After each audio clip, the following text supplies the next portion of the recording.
বিশ্ব পৰিৱেশ দিৱস। বিশ্ব পৰিৱেশ দিৱস 5 জুন তাৰিখে প্ৰতি বছৰে গোটেই বিশ্বত পালন কৰা হয়। ইয়াৰ মূল লক্ষ্য হৈছে বিশ্ববাসীক পৰিৱেশৰ প্ৰতি সজাগ কৰি তোলা, যাতে সকলোৱে পৰিৱেশ সংৰক্ষণ কৰি পৃথিৱীক সুস্থিৰ কৰি ৰাখে। এই দিৱস প্ৰথমে পালন কৰা হৈছিল 1973 চনৰ 5 জুন তাৰিখে আৰু ইয়াৰ পিছত গোটেই বিশ্বত বিশ্ব পৰিৱেশ দিৱস পালন কৰা হয়। পৰিৱেশ অনুকূল ইতিবাচক কাম-কাজৰ জৰিয়তে আমাৰ চাৰিওফালে মূৰ দাঙি ধৰা পৰিৱেশজনিত সমস্যাবোৰ সমাধান কৰা প্ৰতিজন লোকৰে দায়িত্ব। সমাজৰ প্ৰতিজন লোকেই তেওঁ পৰিৱেশ সংৰক্ষণ কৰাটো দায়বদ্ধ। এই কামৰ বাবে কোনো বিশেষ ব্যক্তি বা অনুষ্ঠানৰ মুখলৈ চাই থকাটো উচিত নহয়। এই ধৰণৰ সজাগতা সমগ্ৰ বিশ্বৰ সাধাৰণ মানুহৰ মাজলৈ লৈ যোৱাটো এই দিৱসৰ অন্যতম লক্ষ্য। মানুহৰ একমাত্ৰ বাসভূমি এই পৃথিৱীত ক্ৰমে প্ৰবল হৈ উঠাত পৰিৱেশজনিত সমস্যা, খাদ্যবস্তুৰ অপচয় আৰু লোকচান, নিৰ্বনীকৰণ, গোলকীয় উষ্ণতা বৃদ্ধি আদি সমস্যাবোৰ সমাধানক এই দিৱসৰ লক্ষ্য কৰি লোৱা হৈছে। এই উদ্দেশ্যে প্ৰতি বছৰে একোটা বিষয়বস্তু আৰু শ্লোগান সমগ্ৰ বিশ্বতেই প্ৰচাৰৰ আঁচনি কৰা হয়।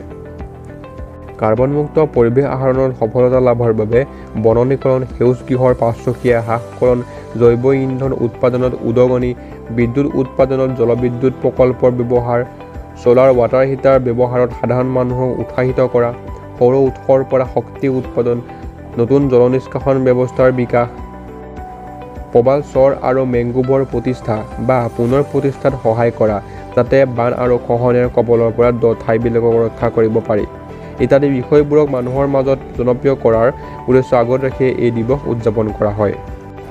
পৰিৱেশ প্ৰদূষণৰ পৰা পৰিত্ৰাণ পাবলৈ হ'লে অৰণ্য সংৰক্ষণ কৰাটো অতি আৱশ্যকীয়। অতীজৰে পৰা মানুহ গছ-গছনি তথা প্ৰকৃতিৰ ওপৰত নিৰ্ভৰশীল।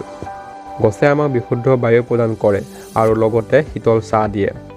গছ-গছনি শিপাই ভূমি সংৰক্ষণ কৰি বানপানী ৰোধ কৰে।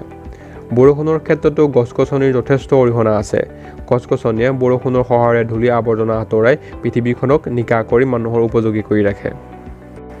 ইমানখিনি উপকাৰ সাধনৰ বিনিময়ত মানুহে স্বাৰ্থপৰৰ দৰে বনাঞ্চলৰ গছ-গছনি কাটি তহিলং কৰি নিজৰ ভৰি নিজে কুঠাৰ মৰাৰ দৰে হৈছে।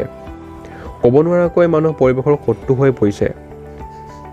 গছ-গছনি কাটি ধ্বংস কৰাৰ পৰিপ্ৰেক্ষিতত গছ-গছনিয়ে এৰি দিয়া অক্সিজেনৰ পৰিমাণ হ্ৰাস পাইছে। জীৱ-জন্তুৰ নিশ্বাসত কাৰ্বন ডাই অক্সাইড দ্ৰুতগতিত বৃদ্ধি পাব ধৰিছে, যাৰ ফলত বায়ুমণ্ডল দূষিত হৈ বিষাক্ত গেছেৰে ভৰি পৰিছে। ফলত মানুহৰ শ্বাস-প্ৰশ্বাসত ব্যাঘাত জন্মি শৰীৰ ৰোগীয়া কৰি তুলিছে। নিতৌ নতুন নতুন ৰোগৰ প্ৰাদুৰ্ভাৱ ঘটিছে। পৃথিৱীৰ জীৱশ্ৰেষ্ঠ বাসিন্দা হিচাপে পৰিৱেশ সংৰক্ষণৰ দ্বাৰা পৃথিৱীক ধ্বংস গ্ৰাসৰ পৰা ৰক্ষা কৰাটো আমাৰ যথেষ্ট কৰণীয় আছে। তাৰ বাবে আমি প্ৰথমে ঘৰখনৰ পৰাই আৰম্ভ কৰিব লাগিব। আমি অকল গছপুলি ৰুলেই নহ'ব, গছপুলিটোৰ সম্পূৰ্ণ দায়িত্ব ল'ব লাগিব। অকল 5 জুনৰ দিনাই নহয়, যদি আমি এমাহত একোটাকৈ গছপুলি ৰুই তাৰ যত্ন লওঁ, তেনেহ'লে অতি সোনকালে আমি এখন সুন্দৰ পৃথিৱী গঢ়িব পাৰিম আৰু পৰিৱেশ প্ৰদূষণৰ পৰা আমি সোনকালে মুক্ত হ'ব পাৰিম।